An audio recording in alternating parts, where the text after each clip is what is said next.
This is a fictional conversation imagined for reflection and historical understanding. The content discusses sensitive historical events and terrorist attacks. This presentation does not glorify, endorse, or defend the actions of the individual discussed. All statements are for educational and reflective purposes only. Viewer discretion is advised. In the realm beyond time and space, where truth cannot hide and deeds echo through eternity, we imagine an encounter between the Prince of Peace and one of history's most notorious figures. Osama bin Laden, born in 1957 to a wealthy Saudi construction family, would become the architect of modern international terrorism.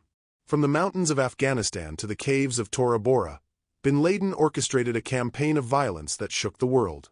His organization, Al-Qaeda, meaning the base, was responsible for coordinating attacks across multiple continents. His declared war against the United States and Western civilization led to the deaths of thousands of innocent people. Today, we explore what such a confrontation might reveal about justice, mercy, accountability, and the weight of choices that affect millions. This is not a trial, but a reckoning of the soul. You speak to me of accountability, but I acted in defense of the faithful. For decades, I watched as Western powers pillaged Muslim lands, established military bases in the holy territories of Saudi Arabia, supported the oppression of Palestinians, and imposed their corrupt values upon the Islamic world. I was called by Allah to resist this aggression. The attacks I orchestrated were not acts of terrorism, but legitimate responses to decades of American imperialism. When the United States stationed troops in the land of the two holy mosques, when they supported dictators who oppressed their own people, when they stood by as Muslim children died in Iraq under sanctions, was this not terrorism of a greater scale? I gave my life, my wealth, my comfort to awaken the Muslim world from its slumber. I left behind luxury and privilege to live in caves, to sacrifice everything for the cause of justice. Every action I took was in accordance with jihad, a holy struggle commanded by Allah Himself. The casualties you speak of, they were not innocent. No American civilian is truly innocent when their government wages war against Islam. Their taxes fund the weapons, their votes elect the leaders, their silence enables the oppression. They became legitimate targets in a war they themselves created. I followed the path of the righteous warriors who came before me. I studied the Quran, I consulted with learned scholars, I prayed for guidance. My conscience is clear because I acted not for personal gain, but for the liberation of my people and the glory of Allah. History will vindicate me as a defender of the faith, not as the criminal your Western media portrayed me to be. Osama, I hear in your words the pain of seeing suffering, and I understand that pain moves people to action. But I must ask you to look deeper into your heart. When you speak of defending the faithful, whose voice were you truly following? You quote sacred texts, but did you remember that the same book teaches, whoever kills a soul, unless for a soul or for corruption in the land, it is as if he had slain mankind entirely? Did you consider that among your victims were Muslims, Christians, Jews, and people of many faiths who never took up arms against anyone? I taught that those who live by violence shall perish by violence. You speak of American aggression, but tell me, when you plan to fly airplanes into buildings filled with office workers, teachers, janitors, and visitors from around the world, how did this bring peace to anyone? When secretaries and firefighters and parents dropping their children at daycare became your targets, what justice was served? The pain you felt watching your people suffer was real. The anger at seeing injustice was understandable. But pain and anger, when allowed to grow into hatred, become seeds of greater suffering. You could have chosen to build hospitals, schools, to feed the hungry, to lift up the downtrodden. Instead, you chose to multiply the very suffering you claimed to oppose. I know what it is to see my people oppressed. I wept over Jerusalem. I felt anger at those who exploited the poor and turned my father's house into a den of thieves. But I chose to absorb suffering rather than inflict it, to offer my life rather than take others. The mercy I offer is available to all, but it cannot be received while the heart remains closed to the truth of what it has done. Tell me, Osama, in the quiet moments, did you never hear the cries of the children who lost their parents? Did their innocence not speak to something deeper in your soul? You speak to me of children, but what of the Muslim children killed by American bombs? What of the babies who died in Iraq because of sanctions? What of the Palestinian children shot in the streets? Their blood cries out for justice too, but the world remains silent. I did not target children specifically. The civilians who died were unfortunate casualties of a necessary war. In any conflict, there are losses on both sides. The Americans understood this when they dropped atomic bombs on Hiroshima and Nagasaki. They understood this when they bombed wedding parties in Afghanistan and Iraq. But when we responded in kind, suddenly we were called monsters. You call me to mercy, but where was mercy for my people? Where was mercy when American troops desecrated holy sites? Where was mercy when Muslim prisoners were tortured and humiliated? I showed more mercy than my enemies ever did. I gave warnings. I called for Americans to leave Muslim lands. They had opportunities to change course. The attacks I planned were strategic, targeting symbols of American economic and military power. The World Trade Center represented their financial dominance over the world. The Pentagon was the heart of their war machine. These were not random acts of violence, but calculated strikes against the sources of oppression. I lived in accordance with my beliefs. I never wavered in my faith or my mission. While others compromised with the corrupt world system, I remained pure in my dedication. I was prepared to die for my cause, and I did die for it. That is more than most people can say about their convictions. The tears you speak of, they flow both ways. For every American child who lost a parent, there were dozens of Muslim children who lost theirs first. I was evening the scales, bringing the war home to those who had brought it to us. Justice demanded it. Allah commanded it. History will remember me as a man who had the courage to act when action was needed. Osama, you speak of evening scales, but let me show you what your scales truly weighed. On August 7th, 1998, your bombs at the American embassies in Kenya and Tanzania killed 224 people, including 12 Americans and 212 Africans, many of them Muslim. Among the dead were embassy guards earning wages to feed their families, visa applicants hoping for better lives, and children walking to school nearby. On October 12, 2000, your operatives attacked the USS Cole in Yemen, killing 17 sailors and wounding 39 others, young men and women serving their country, some barely out of high school. And then, September 11th, 2001, the day you orchestrated the deaths of 2,977 people from 77 nations. Flight attendants trying to keep passengers safe, janitors cleaning office buildings, firefighters running toward danger to save lives, a priest giving last rites, mothers calling to say goodbye, fathers who never came home, nearly 3,000 souls. And you call their deaths evening the scales? You mention Muslim children, and their suffering grieves me deeply. But did those deaths justify creating 3,000 orphans in a single morning? Did they justify turning passenger planes into weapons?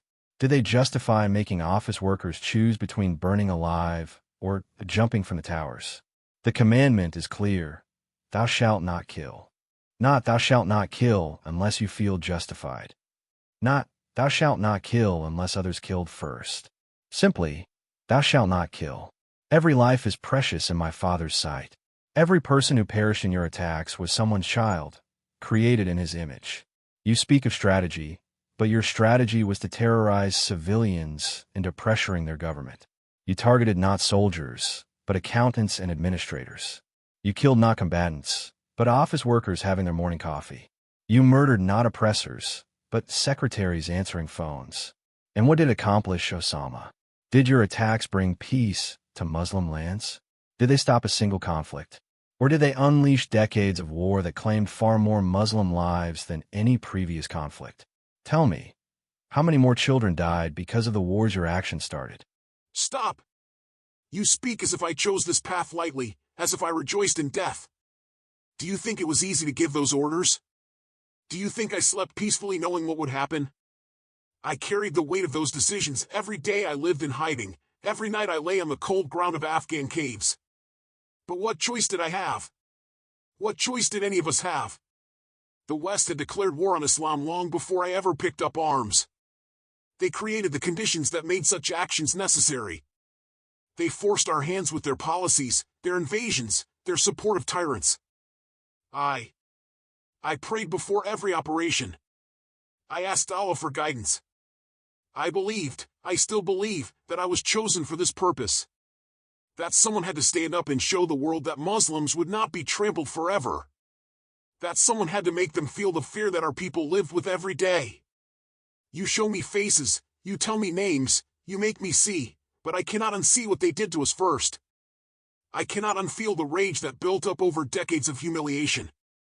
The little girl in Palestine whose home was bulldozed. The mother in Iraq who watched her children starve. They had faces too. They had names too. I never wanted to be this person. I was educated, I came from privilege, I could have lived comfortably. But how could I enjoy comfort while my brothers and sisters suffered?